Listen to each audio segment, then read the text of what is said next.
Good evening, my Real News Midday TV family. Welcome back to the channel for another news update. And in the news this evening, Indicom investigating 5 deaths in 4 police shootings on June 19.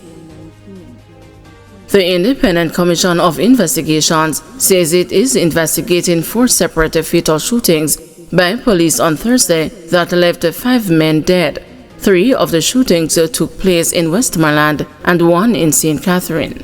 The deceased are brothers 22-year-old Jaden Love and 23-year-old Jordan Love of Betheltown, Westmoreland, 30-year-old Derico Hale, also of Betheltown, Westmoreland, Damian Nemhard of St. Catherine, and 31-year-old Keno Plummer, also from Westmoreland.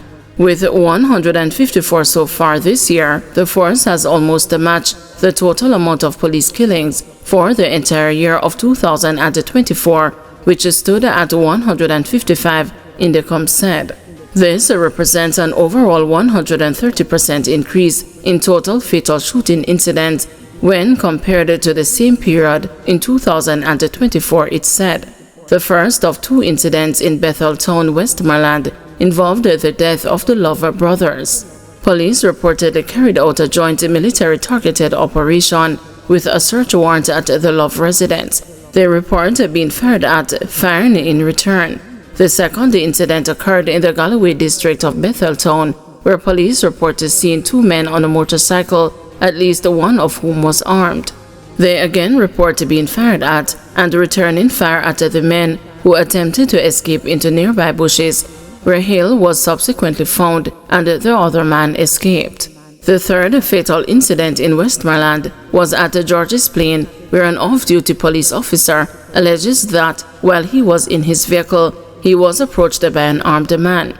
The man is alleged to have pointed the firearm at the off-duty officer, who took evasive action and fired at a plumber. The final incident on Huckleberry Avenue in St. Catherine was also a planned operation, where police stated that they were in search of Doggy, now known to be Damian Nemhard. It is alleged that Nemhard pointed a gun and fired at the police, and the police team fired in response.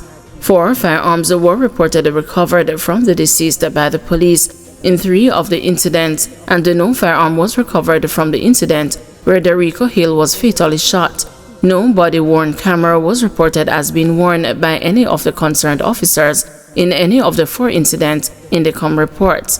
The Commission says it has notified the officers and commenced investigations, including swabs for gunpowder residue on the hands of the deceased. 3 found guilty of attempting to export cocaine through the mail. 3 persons have been convicted for attempting to send cocaine overseas using Jamaica's postal service. Yashika James, Leroy Adamson, and Shane Bennett were found guilty of multiple drug trafficking charges in the Kingston and St. Andrew Parish Court on Wednesday. The Major Organized Crime and Anti-Corruption Agency, which led the investigation of the matter, says on June 8, 2020, Adamson and James conspired to export cocaine via the Mandeville Post Office in Manchester, and James and Bennett repeated the scheme at the Santa Cruz Post Office in St. Elizabeth the following day. Major Basil Jarrett, Director of Communications at MOCA, says that MOCA agents staged an operation at the Central Sorting Office in Kingston and intercepted the suspicious parcels. A subsequent forensic analysis by the Institute of Forensic Science and Legal Medicine confirmed that both packages contained cocaine.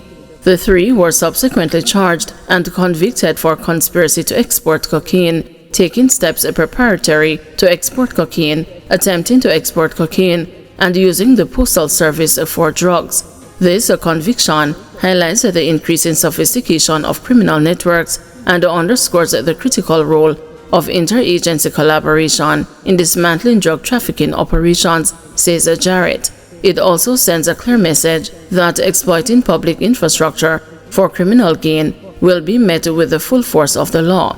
Sentencing is set for September 29. St. Catherine men who pleaded guilty to lottery scamming each fined $100,000.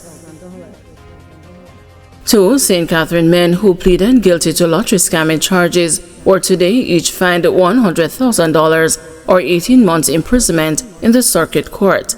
Adwell Wilson and Damien Duffus, both of St. John's Road in Spanish Town, had pleaded guilty last September to possession of identity information. Defense attorney Sheldon Campbell requested that his clients be given time to pay the fines. Justice Bertram Morrison granted the request. Facts are that on April 30, 2020, the police conducted an operation along St. John's Road during which the men were held at home and several pieces of identity information of persons residing overseas were found in their possession. The men were arrested and subsequently charged for breaching the lottery scamming law. They made several court appearances and pleaded guilty in September last year. Businessman charged for alleged rage-fueled assault of nurse further remanded. Businessman Robert Bell, who is charged for allegedly assaulting a nurse during what is believed to be a case of road rage, was further remanded in the Gun Court this morning. Bell is charged with assault occasioning actual bodily harm, assault with intent to cause grievous bodily harm, assault at a common law, possessing a firearm with intent to commit a first schedule offense, and the possession of a firearm with intent to cause injuries. Bell appeared in court via video link while the nurse attended in person.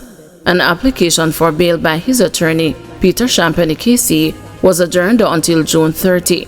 The police report that about 7:15 p.m. on Tuesday, May 13, the nurse practitioner was on her way to work when her vehicle was impeded by a vehicle driven by Bell. A dispute reportedly ensued between the two, during which the woman was physically assaulted multiple times. The following day, Bell was apprehended by the police. He was subsequently charged after a question and answer interview in the presence of his attorney. The police say they also seized his licensed firearm. Guy criticizes plan to assign operating theater managers to every hospital. Opposition Member of Parliament for St. Mary's Central, Dr. Maurice Guy, is criticizing the government's proposal to assign operating theater managers to each public hospital across the island. The plan was announced by Minister of Health and Wellness, Dr. Christopher Tufton. However, Dr. Guy believes the managers should instead be assigned to the regional health authorities where they can oversee all operating theaters within each region. You don't necessarily want one for each hospital. I think what happens is that each regional health authority should have that, and you could have rotation between the hospitals. If the people are doing their work that are being paid for, then you don't need one in each hospital. You need probably one or two for each region. We will ensure that the work is progressing in a particular way because, as you know, there are about 6 or 8 different timelines that have been missed based on the minister's projections. And the last one is that it will be 27 that Cornwall will be fully operationalized. We don't know if this is so. Cornwall Regional Hospital has to be restored and urgently to continue to serve the people of Western Jamaica. 10 people homeless after fire destroys several houses off Red Hills Road. 10 people, including a 90-year-old woman, are homeless after fire destroyed 6 homes at 41.5 Red Hills Road, Cassia Park in St. Andrew on Thursday morning. 17 firefighters from the Halfway Tree, York Park and the Trenchtown fire stations fought the blaze, which started about 10 o'clock. The news spoke with the People's National Party caretaker candidate for the area, Dennis Gordon, who said assistance will be provided to the affected residents. Based on what I'm seeing, it's a devastation, right? So immediately having discussion with the residents who are impacted, they want to build back. So I approve $1 million worth of material at done so they can start to go and collect those material to start rebuilding. I suspect that some of them who have lost anything, so I leave another 100,000 for them to buy some food. I've already reached out to the Social Security people to come and see what they can do. But from my own grant, I've given them $1.1 million. And I will continue to monitor and whatever else I can do, I will do it.